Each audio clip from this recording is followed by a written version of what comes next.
Hello, नमस्कार, जय हिंद, वंदे मातरम। स्वागत है आप सभी का आपके अपने जेएम एजुकेशन के यूट्यूब चैनल पर। दोस्तों, आज का वीडियो पुरातात्विक स्थल यानी कि राजस्थान की जितनी भी सभ्यताएं हैं उनसे रिलेटेड होने वाला है, जिसमें प्रीवियस ईयर में आए हुए जितने भी इंपॉर्टेंट क्वेश्चन हैं उनके बारे में चर्चा करेंगे। और यदि आपको कुछ पॉइंट नया लगे तो आप अपने नोट्स में जरूर नोट कर लें, क्योंकि जो क्वेश्चन है वो रिपीट होते हैं। और यदि आपने अभी तक चैनल को सब्सक्राइब नहीं करा है तो चैनल को जरूर सब्सक्राइब कर लें और बेल आइकन को भी ऑन कर लें। तो चलिए पहले प्रश्न की ओर। राजस्थान में पुरातात्विक सर्वेक्षण कार्य सर्वप्रथम 1871 में प्रारंभ करने का श्रेय किसे जाता है? तो C.L. कार्लाइल को जाता है।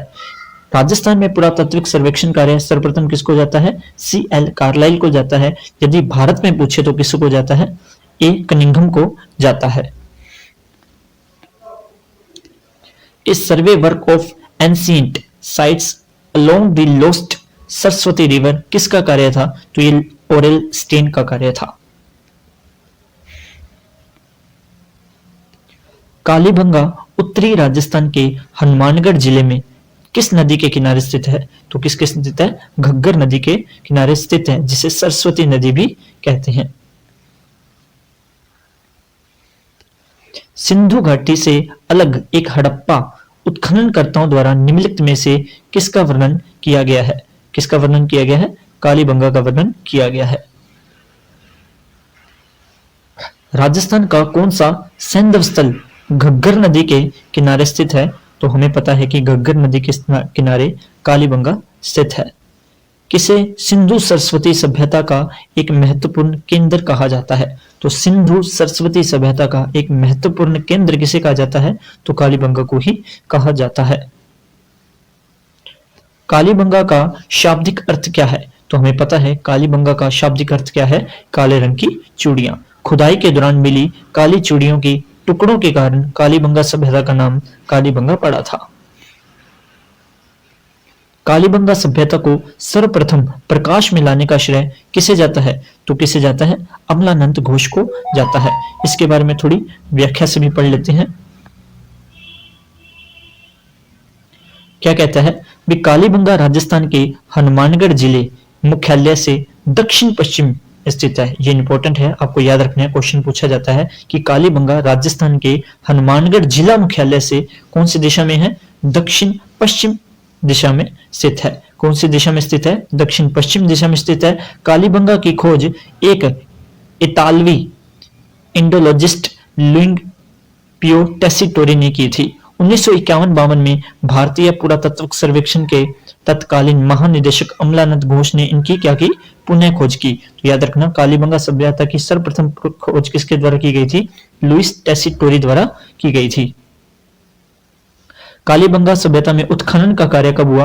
1961 से 69 तक हुआ था, जिसमें बी लाल, बी के थापर, श्री M.D. खर्रे, K.M. श्रीवास्तव, S.P. श्रीवास्तव और साथ ही साथ S.P. जैन ने भी इसमें अपना योगदान दिया था। आपको ये नीचे के नाम भी बी लाल और बी के थापर के साथ साथ इन नामों को भी याद करना है।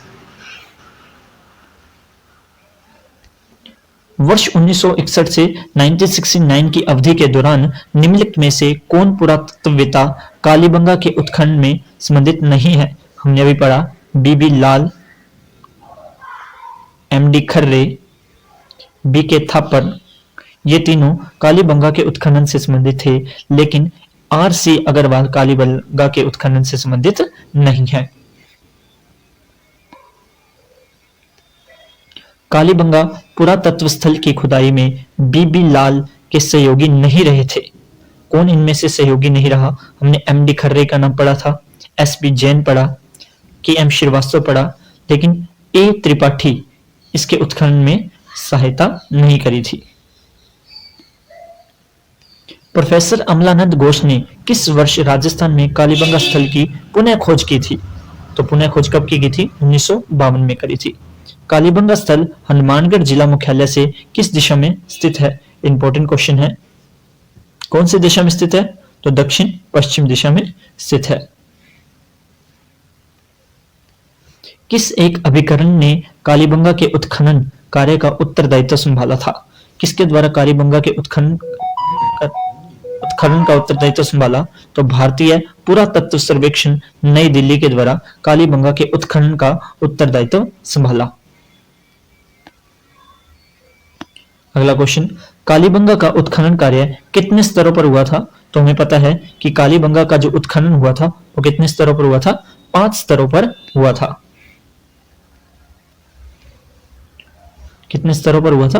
5 स्तर पर हुआ था। कालीबंगा सभ्यता के उत्खनन में 5 स्तर सामने आते हैं।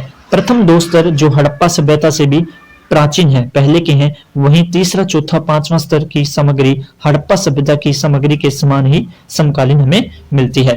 इस आधार पर कालीबंगा की सभ्यता को हम 2 भागों में बांट सकते हैं, एक प्राक हड़प्पा सभ्यता, एक हड़प्पा सभ्यता।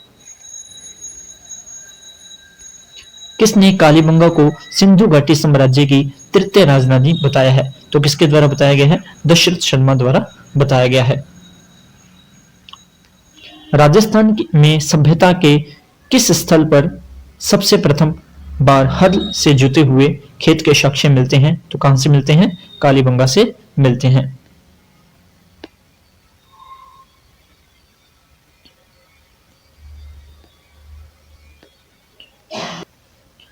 बात करेंगे नेक्स्ट क्वेश्चन की, कालीबंगा पुरा स्थल के किस दिशा से जुता हुआ खेत के साक्ष्य मिलते हैं?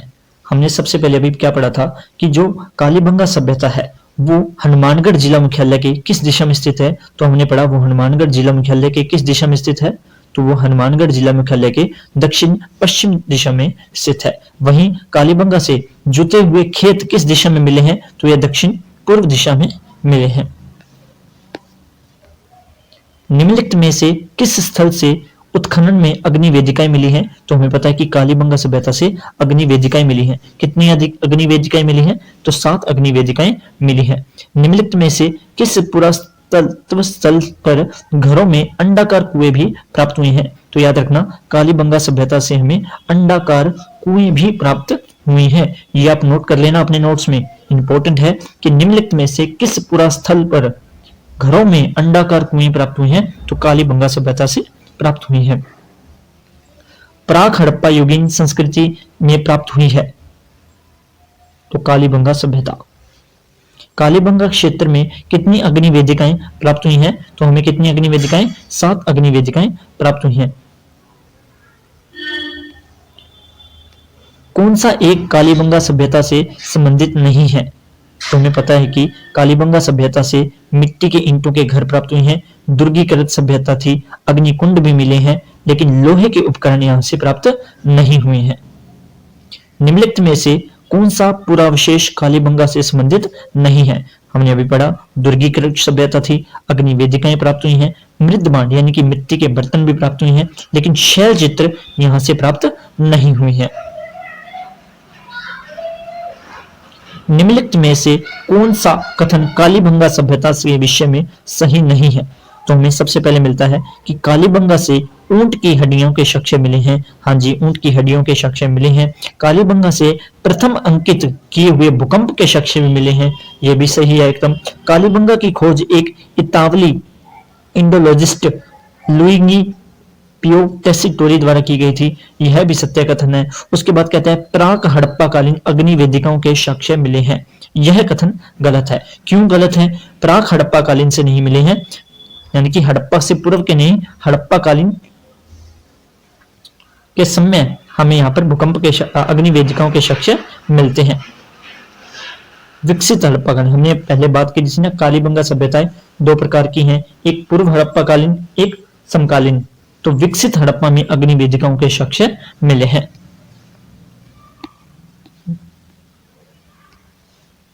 कालीबंगा में प्राप्त चबूतरे किससे निर्मित थे? तो वह मिट्टी की ईंटों से निर्मित थे। किससे निर्मित थे? मिट्टी की ईंटों से निर्मित थे। यहां पर कमरों के ऊपर की ओर छेद किए हुए किवाड़, मुद्रा, व्याघ्र अंकन एकमात्र इसी स्थल पर मिले हैं। दोहरी रक्षा प्राचीर के साक्ष्य राजस्थान की किस सभ्यता से संबंधित है? तो यह भी कालीबंगा से संबंधित है। किस सभ्यता में अच्छे विकसित प्राचीर युक्त किलेबंद के अवशेष मिले हैं? तो हमें कालीबंगा से मिले हैं। याद रखना, किस सभ्यता से अच्छी विकसित प्राचीर युक्त किलेबंदी के अवशेष मिले हैं? तो कालीबंगा से। कालीबंगा में निम्नलिखित में से किस फसल के अवशेष प्राप्त हुए हैं? तो हमें पता है कि कालीबंगा से हमें गेहूं और जौ के अवशेष प्राप्त हुए हैं, तो जौ पहला ऑप्शन सही रहेगा। कालीबंगा सभ्यता से लोगों को गेहूं जौ का प्रयोग करते थे। चना, बाजरा, सरसों के शख्स भी यहाँ से मिलते हैं। गेहूं जौ के साथ साथ चना, बाजरा और सरसों के शख्स भी मिले हैं। यहाँ पर और क्या मिला है आपको?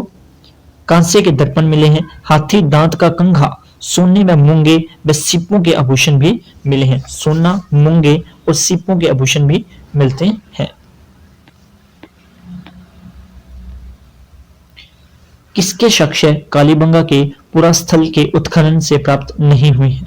गेहूं का शख्स मिलता है, बाजरे का शख्स भी मिलता है, हाथी दांत की कंघी भी मिलती है, लेकिन चावल के शख्स कालीबंगा सभ्यता से नहीं मिलते हैं। चावल के शख्स कहां से मिलते हैं? आहट सभ्यता से हमें देखने को मिलते हैं।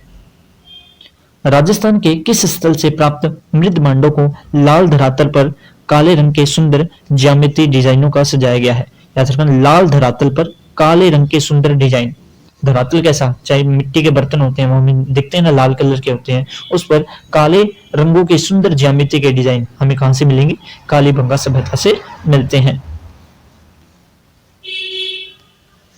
कालीबंगा से हड़प्पा पूर्व की सभ्यता से मिलते जुलते अवशेष पाकिस्तान के किस स्थान से प्राप्त हुए हैं? तो पाकिस्तान के कोट दिज्जी, जिसे कोट डिग्गी भी कहते हैं, से प्राप्त हुए हैं। कोट डिग्गी सभ्यता का संबंध रहा है, बताइए किससे? हड़प्पा पूर्व की सभ्यता से संबंध रहा है। कोट डिग्गी का संबंध रहा है हड़प्पा पूर्व की सभ्यता से रहा है, जिसे प्राक हड़प्पा भी कहते हैं। आहड़ का प्राचीन नाम क्या था? तो आहड़ का जो प्राचीन नाम क्या था? ताम्रवती नगरी था। तो याद रखना, प्राचीन शिलालेखों में आहड़ का पुराना नाम क्या है? ताम्रवती है। 11वीं 12वीं शताब्दी में इसे अघाटपुर और स्थानीय लोग इसे धूलकोट के नाम से भी जानते हैं। किस सभ्यता को धूलकोट कहते हैं? तो हमें पता है आहड़ सभ्यता को धूलकोट के नाम से जाना जाता है। आहड़ की खुदाई के बाद एक 4000 साल पुरानी ताम्रपाषाण युगीन संस्कृति की खोज की गई थी, जिसमें डैश डैश नामक एक टीले की नीचे दबा दिया गया था। तो याद रखना, आहड़ में खुदाई के बाद 4000 साल वर्ष पुरानी ताम्रपाषाण युगीन संस्कृति की खोज की गई थी, जिसे धूलकोट नामक टीले के नीचे दबा दिया गया था। किस टीले के नीचे? धूलकोट नामक टीले के नीचे दबा दिया गया था। आहड़ सभ्यता किस अन्य नाम से भी जानी जाती है? तो आहड़ सभ्यता को अघाटपुर के नाम से भी जाना जाता है।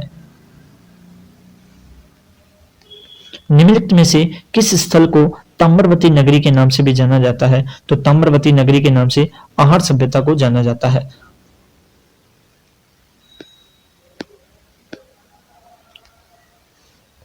आहड़ सभ्यता के बारे में कुछ व्याख्या कर लेते हैं। यह ताम्र उपकरण, बर्तन, काले व लाल रंग के मिट्टी के बर्तन प्राप्त हुए हैं। यहाँ पर याद रखना, हमें कालीबंगा सभ्यता से कैसे बर्तन प्राप्त हुए थे? लाल धरातल पर काली कलाकारी की गई थी, काले रंग से कलाकारी की गई थी। लेकिन जो आहड़ सभ्यता है, यहाँ पर काले व लाल रंग के मृदभांड प्राप्त हुए हैं, तांबे के उपकरण प्राप्त हुए हैं। प्रचुरता के कारण इसकी ताम्र नगरी भी कहा जाता है। आहड़ की विशिष्ट आकृति के बर्तनों को ब्लैक एंड रेड वेयर कहा जाता है। आहड़ सभ्यता का उत्खनन कार्य 1953 में किसके निर्देशन किया गया था? तो रतन अक्षय कीर्ति व्यास के द्वारा किया गया था।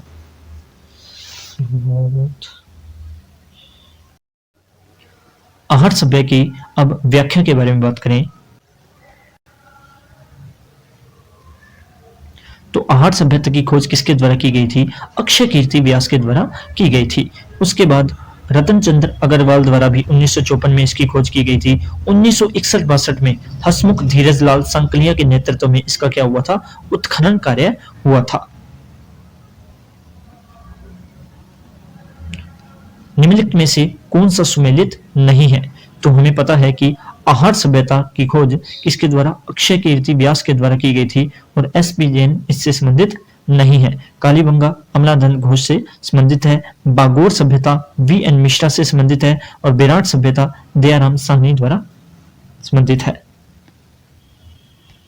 आहार का उत्खनन कार्य किसके नेतृत्व में निष्पादित हुआ था, तो किसके नेतृत्व में, एच.डी. सांखलिया के नेतृत्व में हुआ था। आहार सभ्यता स्थित है, तो बनास नदी के किनारे स्थित है।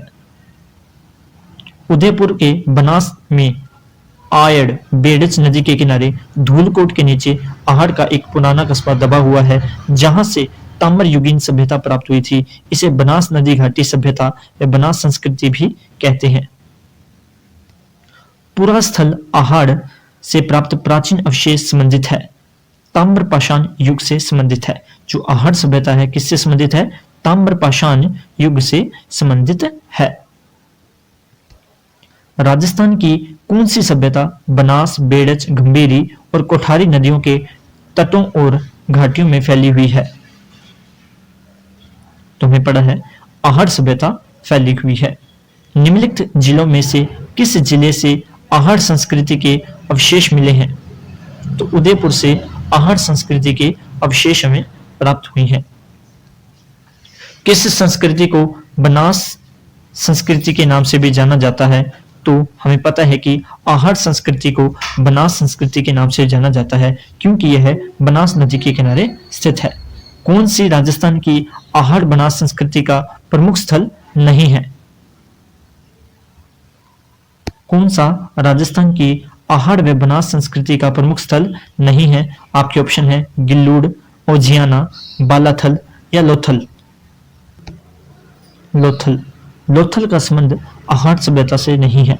गिल्लूड़ सभ्यता आहार समुद्र के नजदीक है, ओजियाना भी यहीं के नजदीक स्थित है और बालाथल भी स्थित है।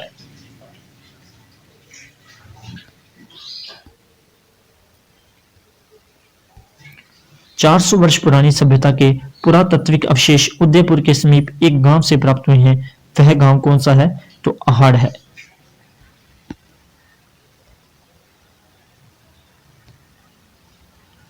कौन सा कथन सही है, तो आहाड़ वासियों का महत्वपूर्ण व्यवसाय अयस्क तांबे को गलाना तथा ताम्र वस्तुएं बनाना है।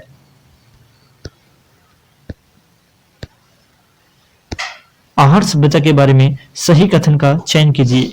तो आहार सभ्यता के बारे में इनमें से सही कथन कौन सा है, आहारवासी तांबा गलाने का जानते थे, सही है। ये लोग चावल से परिचित नहीं थे, जबकि हमें पता है कि आहार सभ्यता के लोग तो चावल से परिचित थे, तो यह कथन गलत हो जाएगा। धातु का काम आहार वासियों की अर्थव्यवस्था का एक साधन था, हाँ जी, यह भी कथन एकदम सही है। यहाँ से काले और लाल रंग के मृदबांड मिले हैं, यह कथन भी एकदम सही है। तो कथन पहला, तीसरा और चौथा एकदम सही है।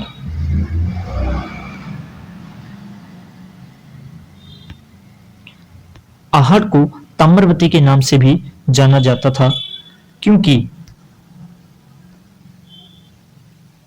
यहां पर बड़ी संख्या में तांबे के औजार और उपकरण मिले हैं, तो पहला आंसर एकदम सही हो जाएगा।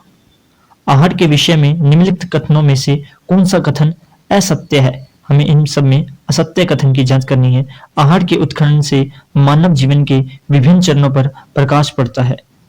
आहारवासी भवनों की नींव ईंटों की होती थी, यह भी कथन सही है। मिट्टी एवं कच्ची ईंटों से निर्मित भवन अब उपलब्ध नहीं है, यह एकदम गलत कथन है। तो हमें असत्य कथन के बारे में पूछा है, तो यही है असत्य कथन है। अनाज रखने के बड़े मृद भांड जिन्हें गोरे व कोठ कहा जाता था, किस सभ्यता से संबंधित है? तो यह किससे? आहार सभ्यता से संबंधित है। कौन सा ही वस्तु आहार सभ्यता के स्थलों से संबंधित नहीं है? तो चावल आहार सभ्यता से संबंधित है। तांबे की वस्तुएं आहार सभ्यता से संबंधित है। चित्र धूसर मृद भांड यह आहार सभ्यता से संबंधित नहीं है। कृष्ण लोहित मृद भांड भी आहार सभ्यता से संबंधित है।